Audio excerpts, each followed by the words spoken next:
everybody, my name is Victoria. Welcome back to my channel. We are doing a wrap-up of all the books that I've read this year so far, which luckily is only 8, I guess. Luckily, not really luckily, I wish I read more, but 8 will be plenty for one video.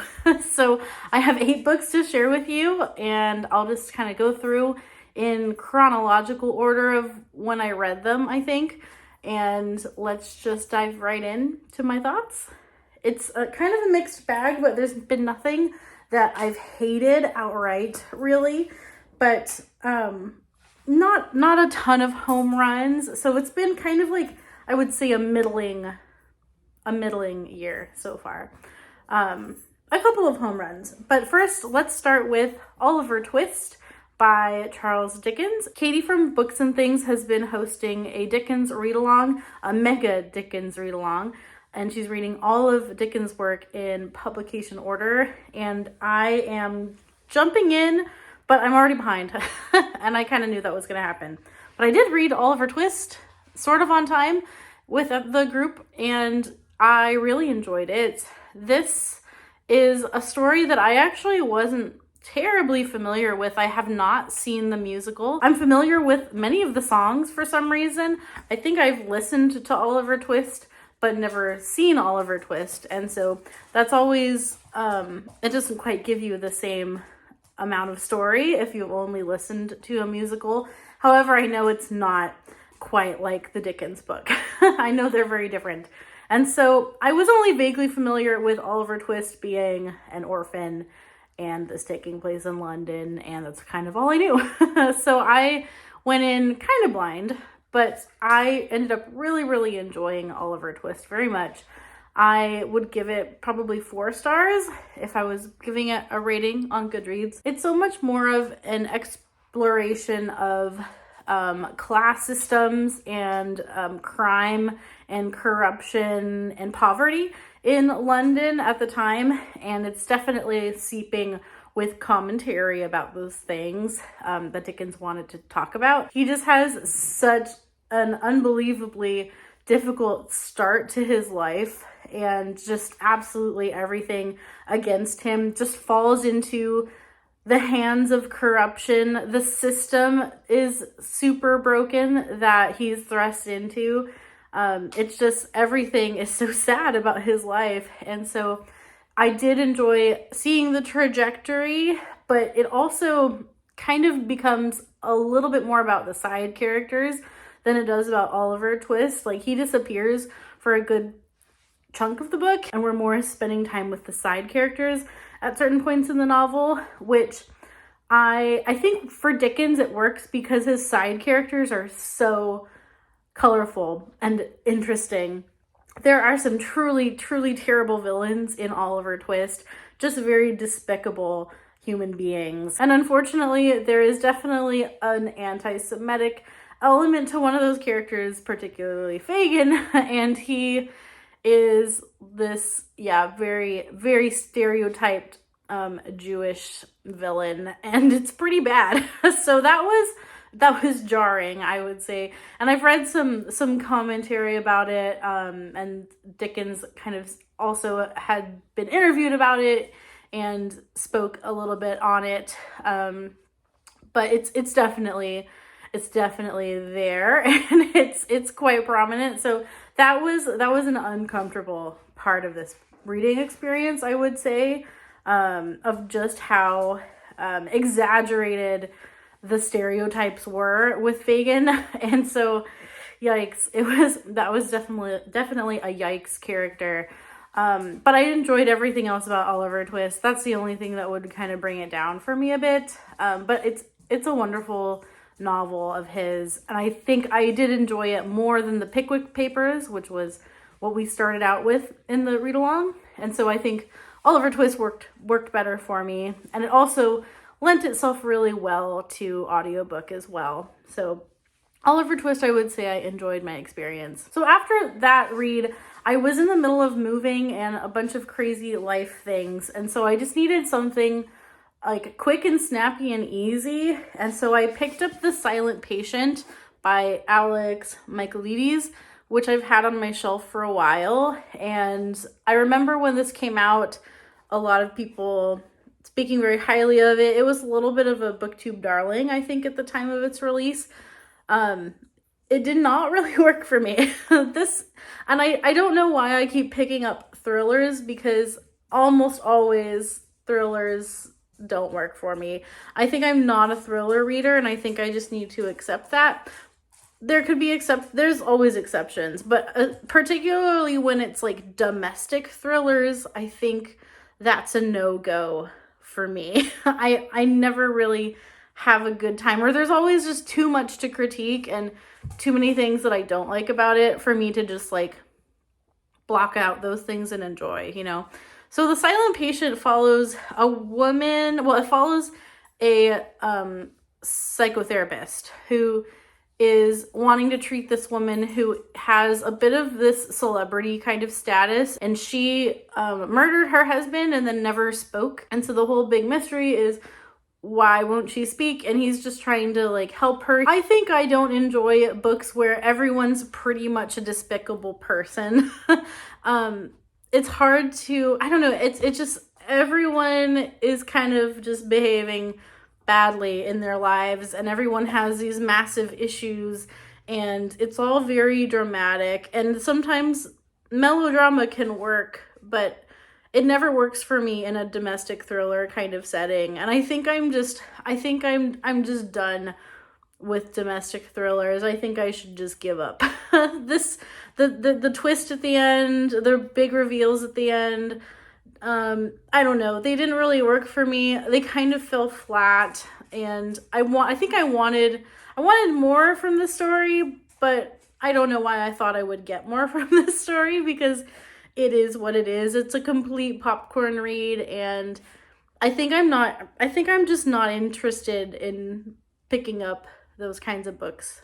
So, yeah, I had this on my shelf for a really long time, and so I'm glad that I can unhaul it and give it to someone who is going to enjoy it, but it was not for me. Next up, I participated in middle grade March, and that was pretty successful for me, I would say. I picked up a few that are either new favorites or I revisited old favorites. And so the first of those, I did read the group read, which is a Rovers Story by someone I can't remember right now, and I didn't write it down.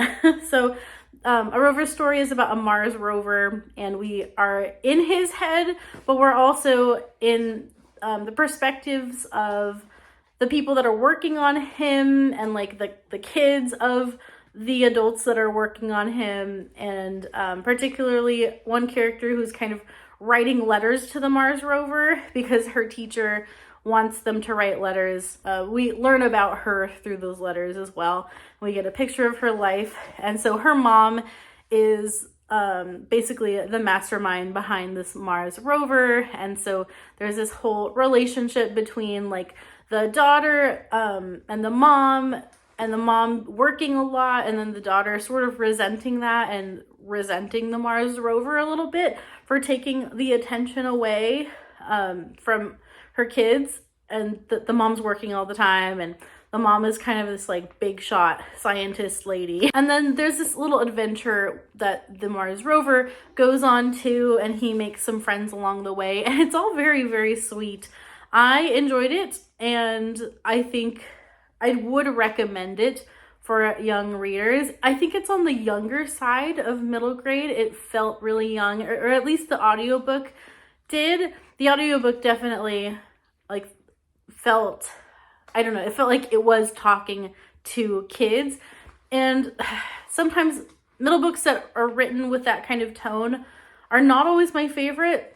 And this one I don't think is a new favorite exactly, but I did think it was a really sweet story, and it takes you on an emotional journey as well. There's definitely an emotional punch at the end. And it was also very educational. It does take time to talk about Mars rovers, and talks about how they work and the people working on them, and it gives a little bit of details for the kids as well. It's a little bit obvious when it's doing that. It's like, we're going to talk about science for a while, and then it kind of goes back to the story. But I didn't really mind it. I knew what it was doing, and I think a kid would really enjoy this book. It's not a new favorite for me as far as all-time favorite books, but I think a kid would love this book. My one gripe with it is that I don't enjoy when, especially mom characters who are working moms, I don't always like when they're portrayed as like workaholics and they're not there for their kids, because I think working moms get a hard enough time from society as it is. I guess I'm a working mom too, so I guess it's a sensitive spot for me, but working moms get a hard enough time, and I don't really appreciate that portrayal, because if it was dad who was working all the time, that wouldn't even be a question in literature. Like, it's just dad is expected to work, right? And if mom's working, mom is supposed to feel guilty about it. So I did not enjoy that portrayal. That is probably my biggest gripe with it. I think everything about this book, other than that, is delightful. Next up, I read The Silver Chair by C.S. Lewis, or rather, I reread The Silver Chair, and this is for Christy's book club that she's doing, which is short classics for charity. This is my favorite book probably in the Narnia series. It's the first time I've like plucked out a book from the series and only read this without reading the rest of the series. So that was kind of a different experience. Maybe I don't know if I liked it as much. I think I like reading these in succession more. And that's probably more the completionist part of me speaking. I don't like to like do things out of order, but this was for a book club, so it was different. And I love it. I love it still. It's a 5-star. I don't know much of what else I can say of this book. It is my favorite Narnia book. I love it. I love Puddleglum. I love the journey that we go on. I like the growth of the characters. And yeah, I don't feel like I could give a super good synopsis of this though, because it being in the middle of a series, I'm not going to try to give a synopsis. But The Silver Chair is still a 5-star book for me. Liked my reread and enjoyed discussing it with friends as well. That always makes reading old favorites so much more fun. Next up, I read Forget Me Not, and this is a book about a young lady with Tourette's syndrome. And so this was for the prompt of a neurodivergent character. And so our main character, and I don't remember her name now. I wish I remembered her name. But when I listen to audiobooks, I don't remember details. I more remember like overarching plot lines. So that's just what it is. But our main character moves around a lot. Her mom is kind of always, she's got a single mom, and mom's always dating, and she kind of resents mom for dating and for not, again, spending more time with her. There's the trope again of mom not spending time with her kids. Apparently it's a middle grade thing. I don't know. Maybe it's just coincidence. But mom is kind of chasing men a little bit or like looking for love, right?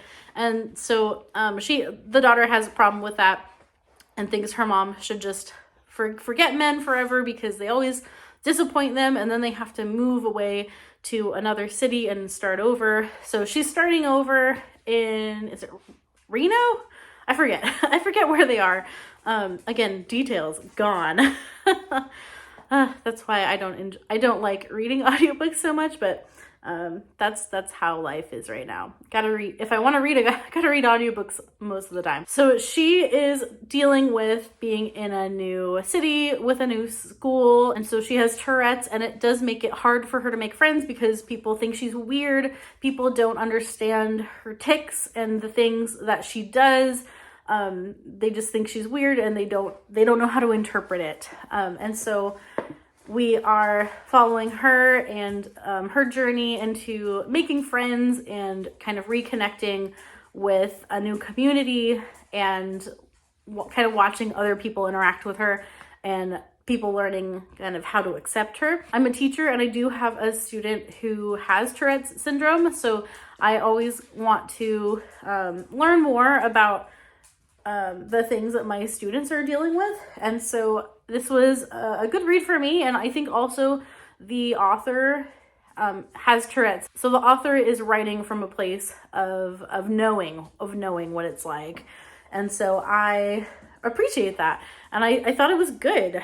I think I give it 4 stars. This was one of the better middle grades that I think I read this month. So I would recommend it if you're interested in that topic. And I know I was kind of ragging on the mom character and the portrayal of the mom character, but I think it's actually done better in Forget Me Not than it was in A Rover Story, because we do get some like reconciliation with mom and daughter, and we get some like understanding of the daughter too, and kind of like understanding her mom more, rather than just being like, my mom doesn't pay attention to me, which I felt like that was a little bit more prominent in A Rover Story. But I don't know, just something that I picked up on in both of those books that I'm not sure how I feel about that. Next up was my favorite middle grade book that I reread. Actually, more than The Silver Chair. Maybe not favorite, but second favorite. And that was Island of the Blue Dolphins by Scott Odell. I hadn't reread this since I was a middle grade reader myself. And so this was a great experience to revisit it. One of the reasons that I remembered this book from childhood very strongly was because there's a scene that my 10-year-old brain replayed, and I had a nightmare about this scene, and that like I was in the scene and that bad things were happening to me.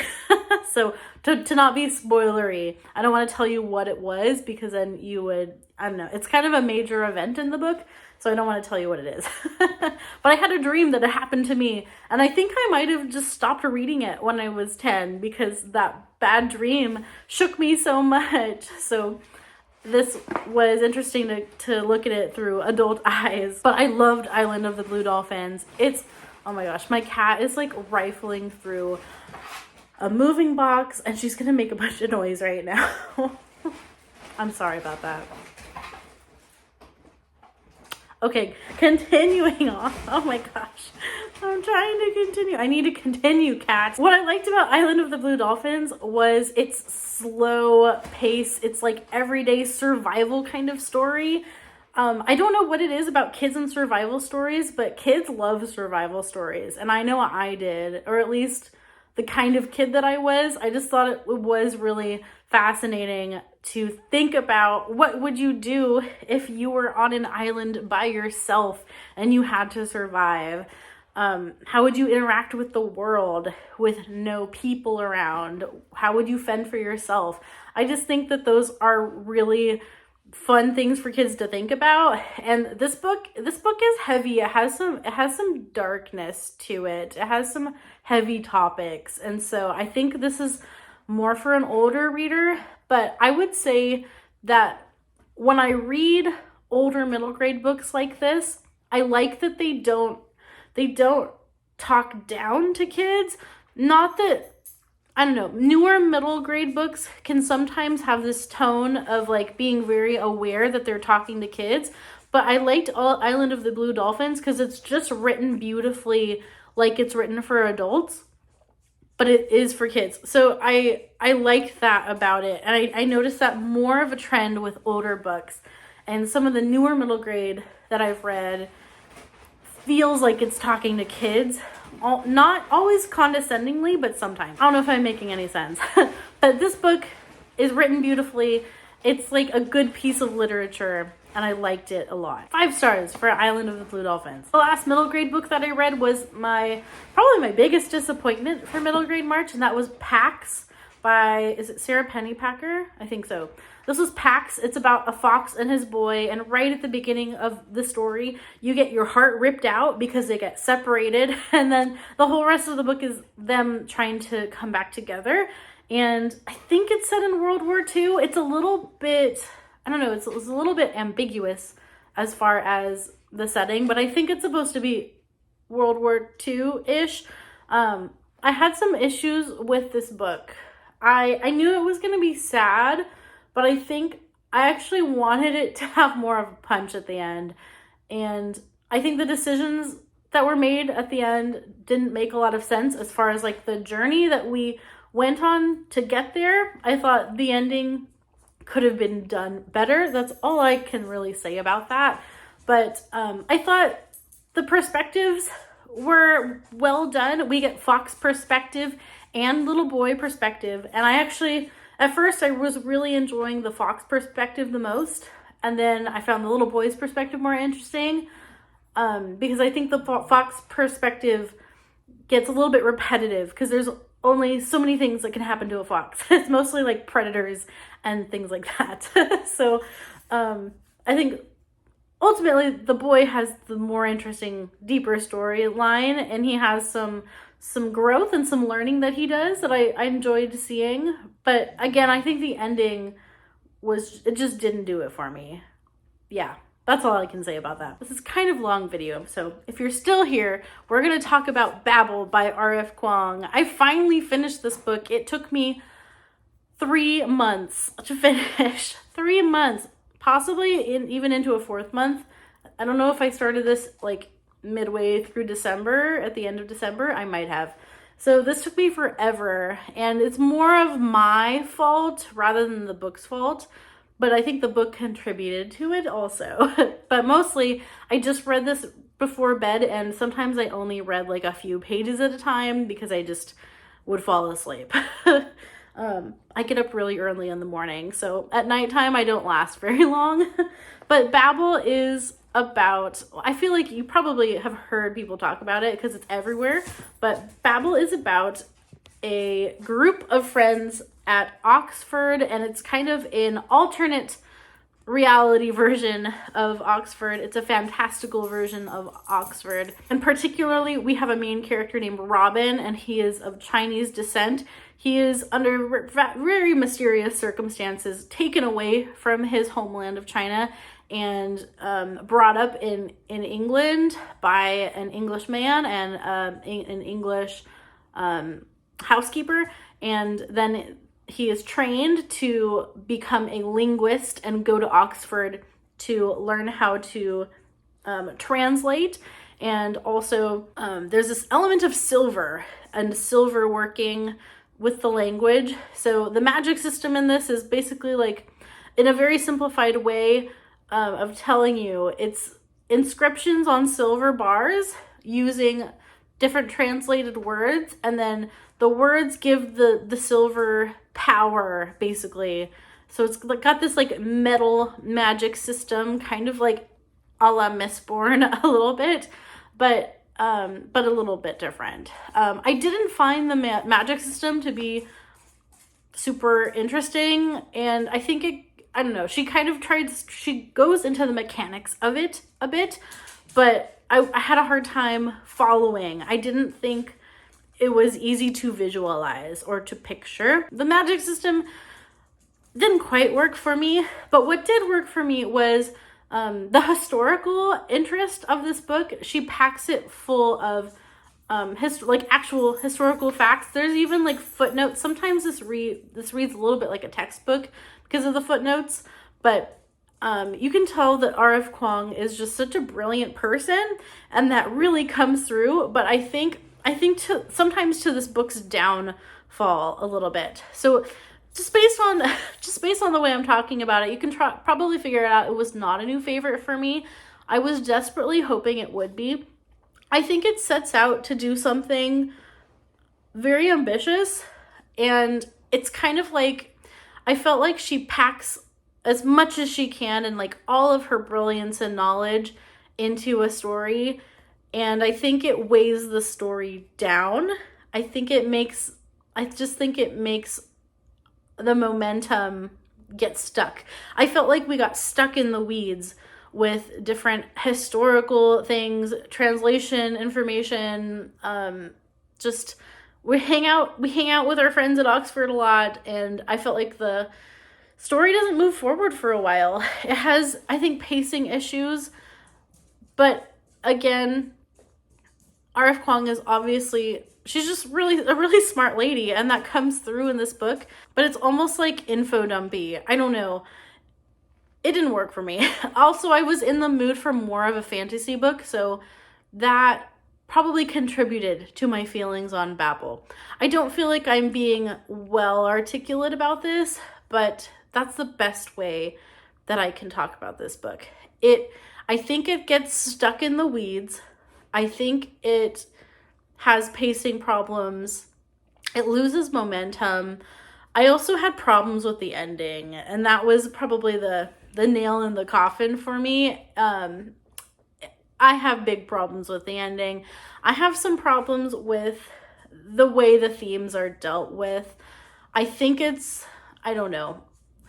I've heard people talk about this book as being very nuanced in talking about racism and colonialism, imperialism, economy and trade, and how hard it is to break out of certain systems that are formed in society and the relationships between countries. And I think it wasn't as nuanced as some people would tell you that it is. Sorry, the camera just jiggled because the dogs ran by. I think it impresses people with its like historical information dumping, and it is well written. I think R.F. Kuang is a good writer for sure. I get that, but I don't think it's as nuanced as a conversation as people would have you believe in their book reviews. This is a very unpopular opinion probably for this book, because I know I've seen many people just like rave about this book and that it was their favorite book of last year. Yeah, I'm not convinced. I'm not convinced. It wasn't a bad read. Would I reread it? I don't know. Not sure I would reread it again. But it wasn't a bad experience. It just wasn't what it was cracked up to be, in my opinion. It's not my new favorite book. I wish it was. It was very sad. I would love to just go into a spoilery talk about this book right now, but I can't. Not in this video. Maybe in another video. It's still 4 stars. It was, so it's not even that. I don't know. I'm being super negative, but it's still a 4-star book. It was a good reading experience. I enjoyed my time with this book, but I think ultimately what it does, I don't know. It hits you over the head with its themes. I'm just going to say that. It's not subtle and it's not nuanced. And I kind of wanted it to be more subtle and nuanced. But it kind of just swacks you. I think I should be done talking about that now because I don't think I have anything else to say. So those are all the books that I read over January, February, and March. So I would love to know if you've read any of those. What has been one of your favorite books in the first quarter of the year? And let me know your thoughts on these. Don't come after me about my unpopular opinions about Babel, or I guess you're welcome to come after me because it's YouTube, but be kind. All my social media links are linked down below if you want to interact with me in other places. I have an Instagram and a Discord, and what else do I have? A Goodreads. Thank you so much for watching this super long video. If you made it this far, put a little picture of a tower for the Tower of Babel. Yes, we'll pay homage to Babel, even if we were kind of negative about it. All right, that's it for me, guys. Keep reading great books, and thanks for watching. I'll see you next time. Bye-bye.